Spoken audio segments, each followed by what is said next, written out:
Ça a été une galère, mais ça valait clairement le coup. Bienvenue dans la sponsor pour une découpeuse laser, la M1 Ultra de Xtool, où toi je vais te faire un tas de choses. Bref, je commence d'abord par faire un modèle 3D, tout se passe bien, c'est cool. Vu qu'elle ne fait pas que découper, mais aussi imprimer, je prépare aussi des motifs. Et là tout marche nickel, c'est merveilleux. Vraiment, avoir une machine qui imprime et qui découpe, c'est quand même plutôt sympa. Et maintenant vient l'étape du laser. Et il est important de préciser que je n'ai jamais eu de découpeuse laser, d'accord? Don't judge me, please. Et c'est ce pourquoi, lorsque je l'ai vue commencer à travailler, je me suis exclamée: moi, elle fait des petites paillettes, comment c'est trop mignon. Et lorsque ce paillettage fut fini, j'ai vite compris qu'en fait elle avait rien découpé du tout. Eh ben super, on va essayer de comprendre pourquoi. Pause. Alors je vais pas rentrer dans les détails, mais en gros, au moment où je devais vectoriser tous mes traits, je l'ai très mal fait, ce qui fait que la machine refusait de découper. Il m'a pris une journée pour comprendre comment je devais vectoriser correctement. Bref, on reprend. Ce déboire enfin terminé, je peux commencer une vraie découpe. Waouh.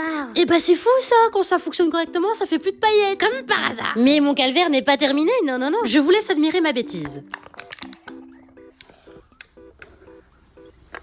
Ça, c'est pas du bois. Dans les matériaux fournis par Xtool, je me suis trompée de planche. Je me disais aussi, c'est bizarre, ça a pas découpé jusqu'au bout. Tu m'étonnes. J'ai quand même l'art de gâcher les performances des machines qu'on me donne. L'utilisation enfin correcte de ce petit bijou. Il est temps de faire un premier test, parce que moi je veux savoir si mon modèle 3D avait les bonnes mesures. Est-ce que tout s'emboîte bien, quoi? Moment suspense.